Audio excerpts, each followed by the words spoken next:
Shakina, and today is day 4 of channeling my guides, the Guardians of the Light. So let's tune in and see what they have to share today.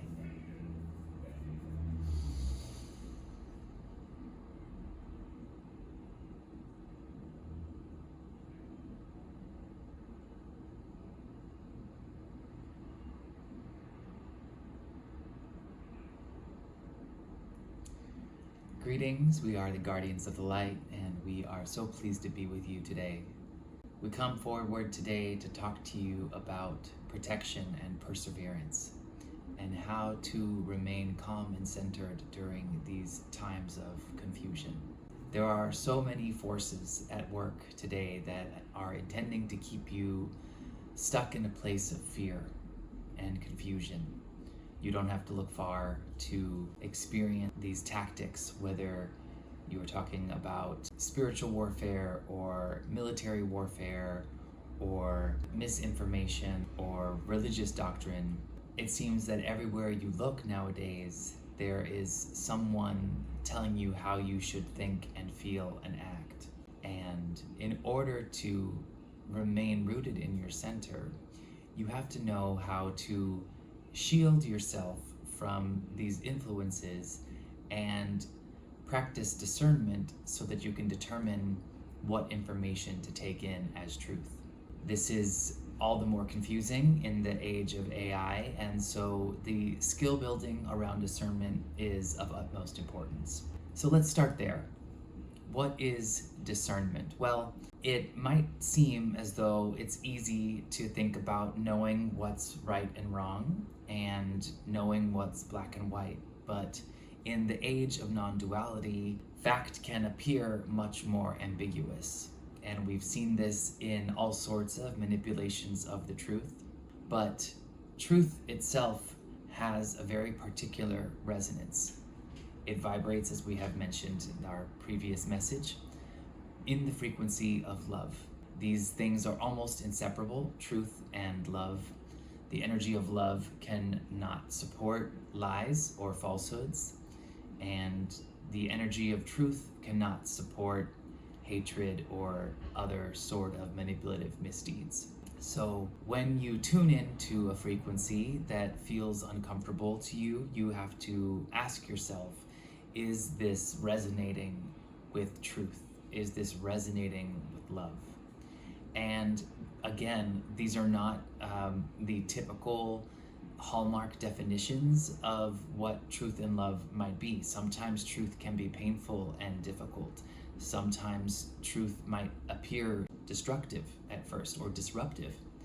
And this is and should be welcomed, because in order to move through to a new state of being, we all have to go through a process of internal and external evolution. Evolution can look a lot like revolution, and that's okay. So when we ask you to be discerning, we ask you to tune into your own frequency and take time to evaluate information as it's delivered to you. Don't take anything at face value, especially if you can sense on an internal level that something is amiss. Trust what seems amiss and dig deeper in that direction.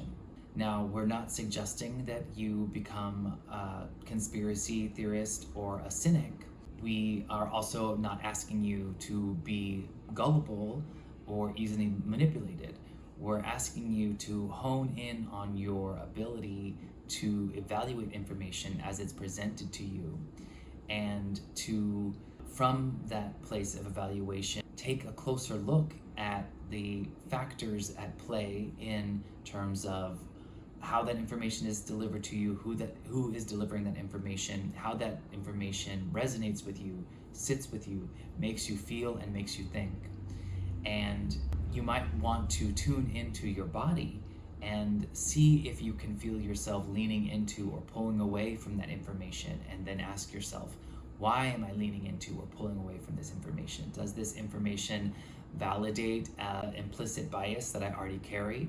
Does this information make me feel calm and secure in my ego-driven thoughts about what will make the world safe and better for me?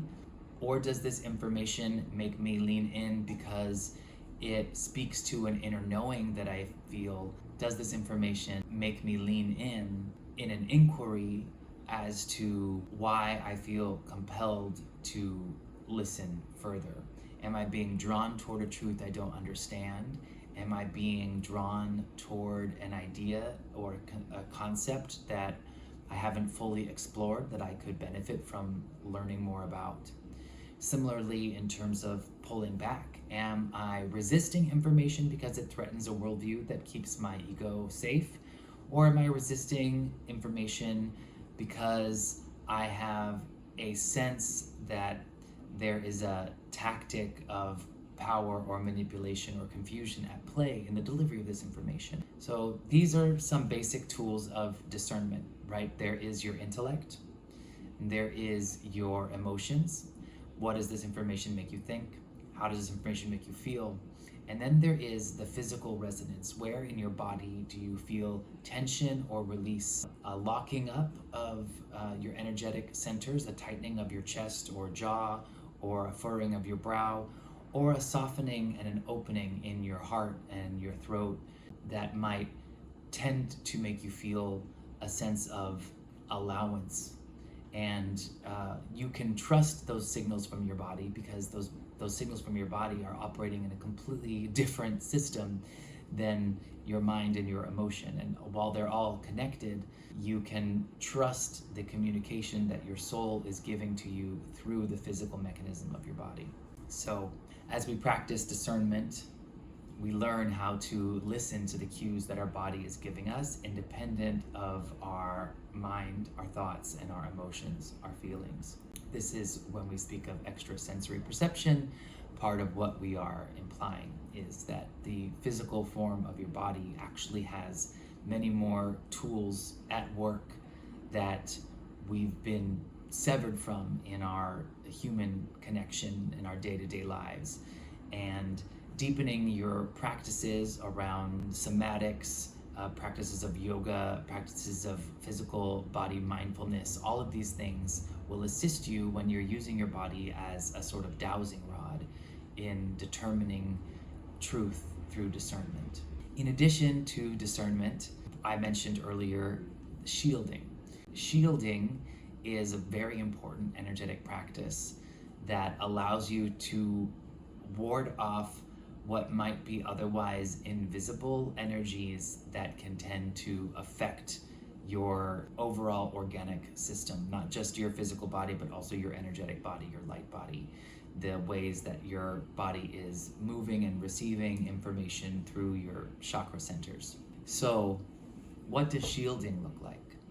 Shielding can look like taking a deep breath and closing your eyes and imagining a geometric framework or a bubble of light around you in which you can deliver specific instructions, like only information meant for my highest good is welcome into this space, or I protect myself against any malicious intent toward my being on this plane or any plane.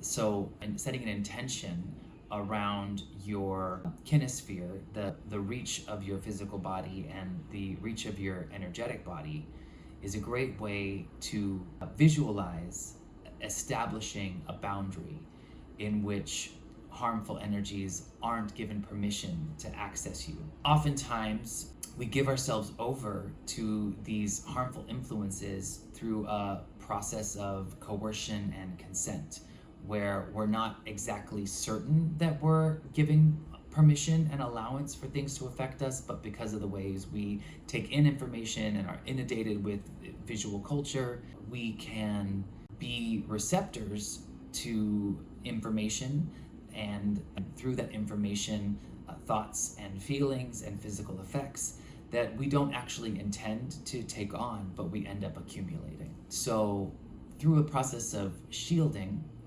we can create a boundary, a layer of protection between our heart center and our energetic center, and our biosphere, our full body, and also our external reality, and begin to create a sort of margin between the space with which our energy, to the limit to which our energy extends, and that porous boundary where we begin to exchange from ourselves to the rest of the world and from the rest of the world into ourselves. Our ability to receive information is not just limited to our physical senses of sight and sound and taste and touch. Our skin is more than the only porous boundary of our body. Our energetic body, what is also known as our rainbow light body, is a sort of emanation of glorious, not often visible in this day and age light that is, electromagnetic and shining forth from our bodies. And that electromagnetic energy is always commingling with the space in which we find ourselves and with the other living things in that space, and is also affected by other electromagnetic technologies like our cell phones and television and radio waves and all sorts of things that are passing through and around us at any given moment. So our personal electromagnetic signature responds to our intentions and our suggestions. And if you practice things like mindfulness or manifesting or vision boarding or shamanic journeying, you might be familiar with this idea of placing your intention into the outermost realms of your energetic reach. So what we want to think about doing is creating that porous shield, right? It's not a solid wall. We need to allow for things to come in and out. We need to allow for a process of exchange. But we want to invoke a sense of screening, a sense of scanning that determines what energies can enter and what energies cannot. And if we spend all our time in a sort of mental plane trying to evaluate this, we can create a lot of anxiety because, as we said, there's so many things inundating us at any given time, all the time, that if you had to constantly check, oh, this is harmful, this is painful, this is exciting, this is thrilling, this is making me nervous, it can really create a sort of exhausting internal monologue.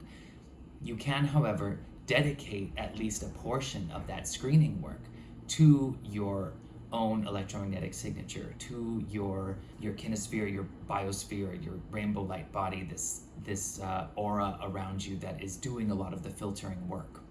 By bringing more awareness to that aura and by giving it permission to block some things, to sideline some things, to cipher or filter some things, you can take an agentive stance toward protecting the more vulnerable parts of your physical, mental, and emotional body from this onslaught of information. So this is best practiced through prayer and meditation and invocation, something you can do very quickly when you awake in the morning and before you go to bed at night and before you go into that difficult meeting or that challenging conversation or go to watch that television or news or movie program that might contain triggering visuals or information. Sometimes we know we need to encounter something, and sometimes we want to encounter something for fun, like a sporting event or a horror movie or a really challenging documentary, and we know that it's going to put a lot onto us, and so we can say, I center myself and I shield myself from harm. I allow myself to receive information that will be toward my greatest good, and I protect myself from information that would be to my detriment. And then you can go into that experience and you don't have to worry so much about being triggered in the moment because you've already set yourself up to be engaged in that filtering process at a sort of superconscious level. So when we do this at the beginning of the day, we can say, I embrace all that this day has to offer, and I shield myself from harm. I welcome all energies that contribute to my soul's evolution, and I filter out all energies that have been aligned toward the detriment of my well-being. For example, similarly, when going to sleep, so much of our sacred work is done during dream time, our rest and recovery that happens to our physical, mental, and emotional bodies. Also, our soul's journeying. So we can similarly shield ourselves when we are in dream time or before we enter dream time to say, may this rest be restorative and fulfilling for me.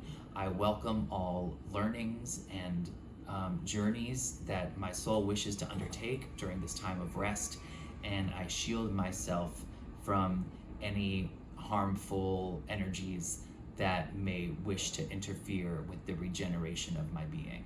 For example, and you can make these words, fit for you, but the idea is to truly imagine the sacred container you are building around your body and charging that with the intention to keep you safe and tending towards your own evolution. I hope that today these messages of shielding and discernment can help give you some more spiritual tools for how to move forward during these times. And if you have any questions or want to share any stories about how you have been implementing these ideas, please leave a comment below. I'd love to hear from you.